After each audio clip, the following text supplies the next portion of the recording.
ఓ highway. రాత్రి సమయం కావడంతో వాహనాల రద్దీ లేదు. ఎలాగూ వెహికల్స్ రావట్లేదు కదా అని ఓ పేద రిక్షావాలా హైవే పైకి రిక్షా తొక్కుకుంటూ వచ్చేశాడు. సరిగ్గా అదే సమయంలో ఓ ట్రక్ శరవేగంగా అట్టే దూసుకొచ్చింది. ట్రక్ డ్రైవర్ రిక్షావాలాను గమనించేంత టైం లేదు. బ్రేక్ వేసేలోపే ప్రమాదం జరిగే పరిస్థితి వచ్చింది. సరిగ్గా అదే సమయంలో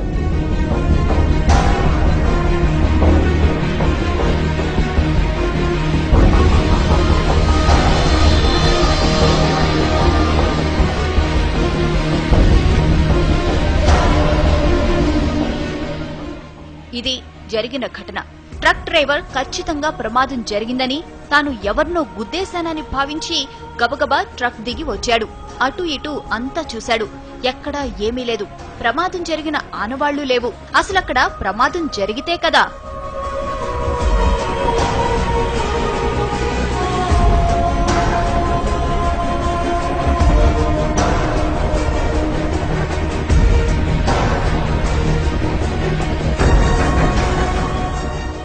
రిక్షావాలాను రక్షించిన అదృశ్య శక్తి అతణ్ణి రోడ్డు పక్కన విడిచిపెట్టింది.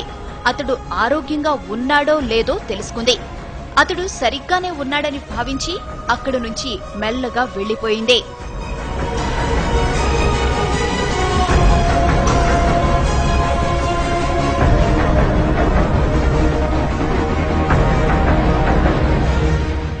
ఇంతకీ ఆమె ఎవరు?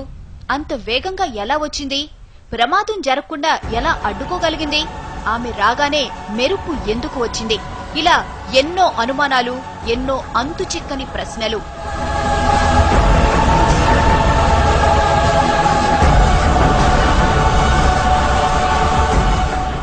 అంత వేగంగా మెరుపులా వచ్చింది కాబట్టి ఆమె ఖచ్చితంగా గ్రహాంతర వాసేనంటున్నారు కొందరు. గ్రహాంతర వాసే అయితే ప్రమాదం జరుగుతుందని ముందే ఎలా ఊహించిందని ప్రశ్నిస్తున్నారు ఇంకొందరు. అసలు గ్రహాంతర వాసికి మనిషిని రక్షించాల్సిన అవసరం ఏముందంటున్నారు. పైగా తల వరకు కప్పుకున్న డ్రెస్ కోడ్, నడక, నడత అన్నీ మానవుల తరహాలోనే ఉన్నాయి. అందుకే ఆమె గ్రహాంతరవాసి అనేందుకు అవకాశాలు లేవంటున్నారు ఇంకొందరు.